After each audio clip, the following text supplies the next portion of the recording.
Greetings and welcome back to Tryhard Mode. Finally, after over 6 months of not uploading progress videos or devlogs of our previous projects, and welcome to the first devlog of the new project we are working on, as per usual, because who needs to finish projects in the first place anyway?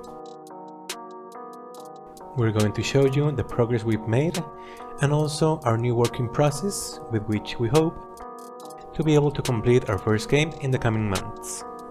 All this coming up next.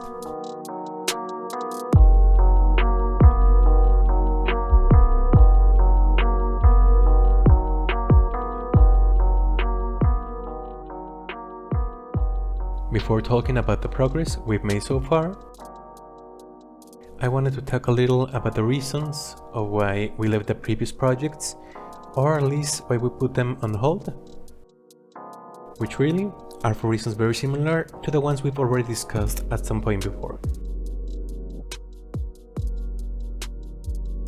Mainly, it boils down to two reasons. One is the problem or issues of moving the project along with the code. The coding of the project has been, I think, our Achilles heel, at least in the previous projects, where we have a somewhat different or particular creative vision of what we want the project to be, but our skills with the code simply do not go hand in hand with our scope of the project. So, while we start the project quite well and on track, or excited, is when it begins to evolve and get into a higher level of complexity that our coding skills just begin to fall apart.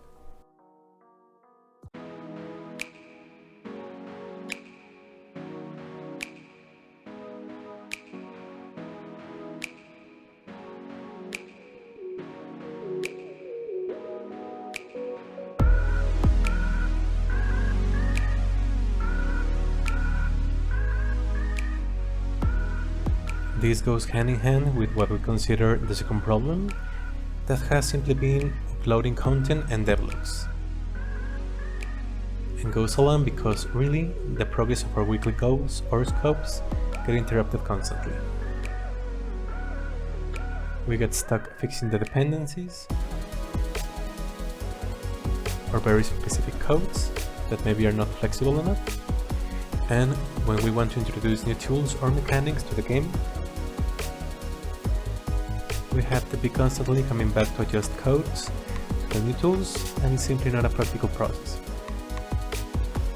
And at the same time, it becomes tedious. Not being able to show progress or advances in these videos has become something that is not rewarding for us, that want to see our projects move along and grow.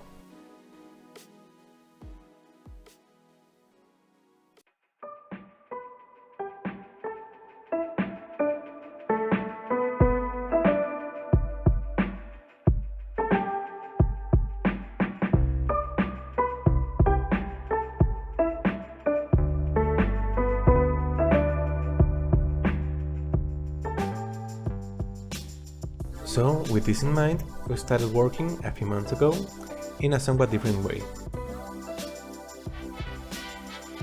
Now, instead of taking the project along with the programming,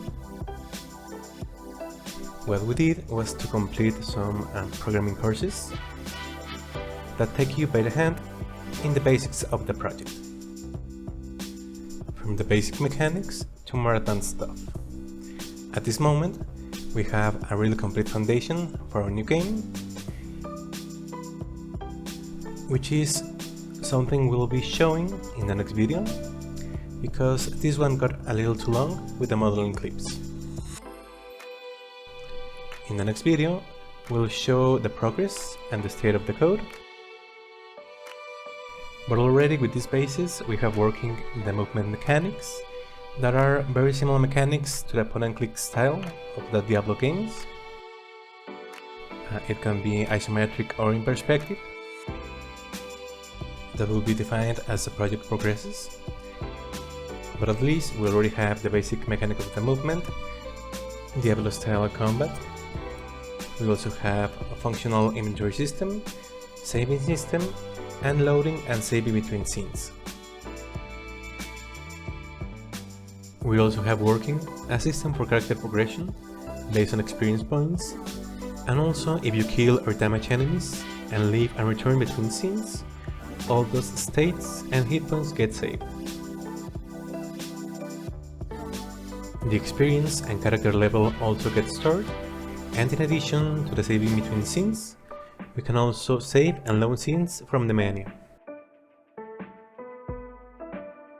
We also have working an NPC dialogue system with access to different dialogue branches, also linked to quest progression.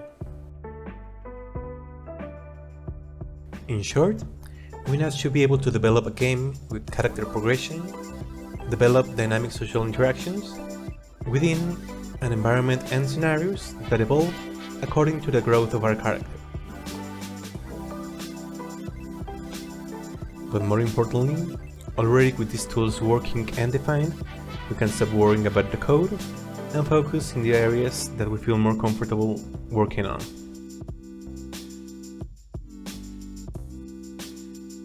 On my part, these are the level design, creating the assets for the environment, making the music, writing the character interactions, and developing the story itself. And on Ellie's part, creating any minor additional codes we might require, as well as taking care of the creation of our characters, which will be several of. We'll do the animations of all of these, and we'll also be responsible for linking all the codes to the characters, assets and scenarios we are creating.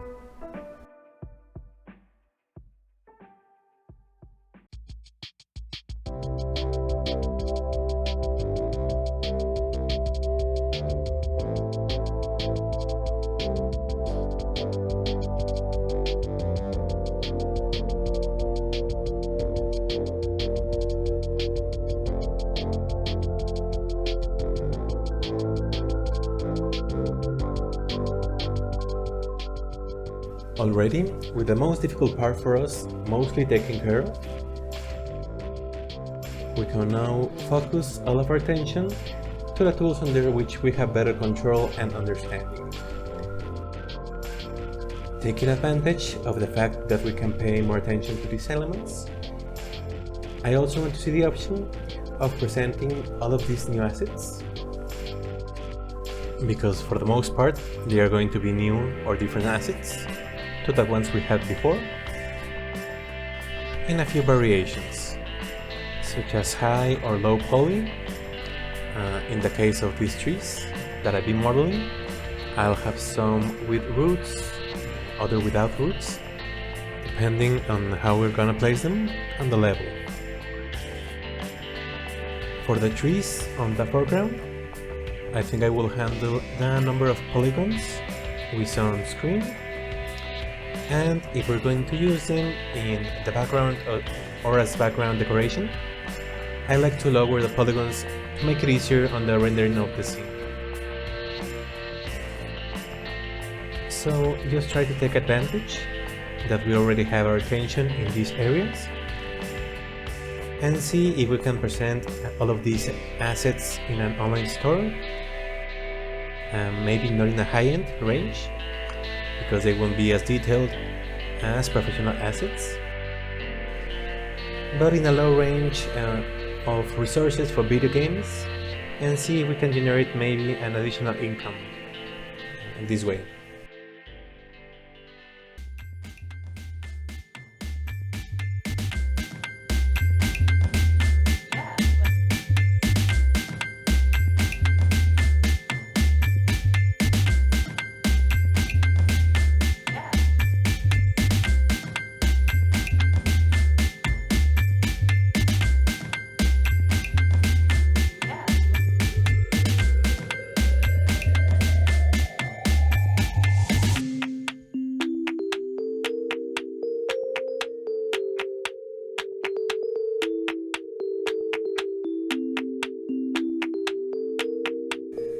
I'm also going to include the link to the Udemy courses we took in the description of this video, in case you get interested. we're not affiliated in any way to this resource. We just found them really useful for game devs lacking in the coding department. We've completed the basic ones previously, but fortunately they also released the advanced versions a few months ago.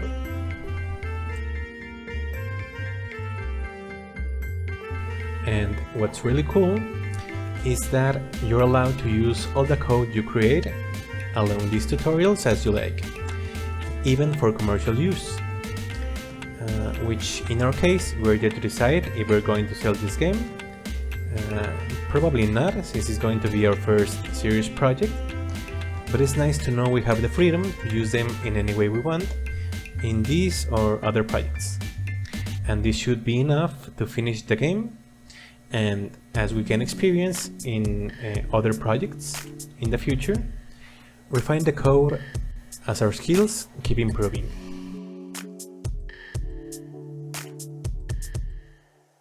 Here I'm modeling the details of the main staircase and what's going to be an orphanage. Being a horror game is going to be very important to create the correct setting in order to get an immersive experience. And since we will depend a lot on storytelling, the scenarios are going to take a major role when playing the game. But all these details have a lot of polygons going, so later, once we're happy with the prototype of the scene, I'll be working on baking the final detail into PBR textures to make all these models lighter and easier to handle for low-end platforms. Ellie practically finished the model of the main character. We already have the 4 trees we showed at the beginning of the video. I probably need to make a couple more. Start working also on shrubs, rocks, grass and all the outdoor decoration. And hopefully start working on indoor decoration as well, like furniture.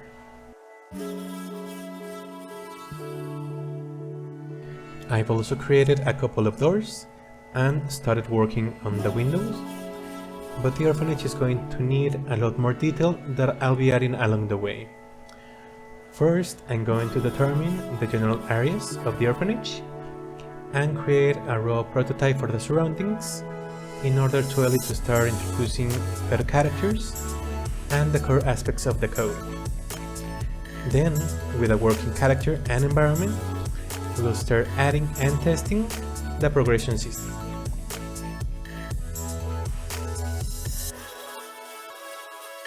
This is still a trial and error process, finding out what works best for us, so of course all of your suggestions or advices are very well received and appreciated, and we'll be answering any questions or comments as soon as possible. Without more for the moment, I'd like to thank you for staying with us until the end of the video. If you like the content and want to follow these or any of the other projects we left on hold, please consider subscribing and liking the video. And finally, we'd like to wish you as always to have an excellent week and a lot of success in your projects. Thank you.